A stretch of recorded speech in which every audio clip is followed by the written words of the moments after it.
Hey guys, it's Sparky here, man. It's Sparky's Automotive. I got a 2011 Dodge Avenger today. It came in with a weird noise.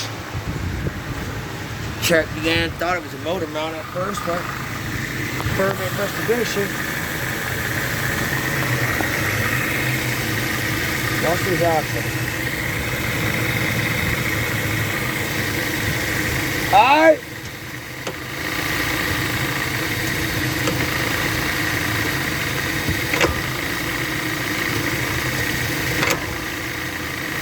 Look at that shit moving aside, that nothing. That is crazy.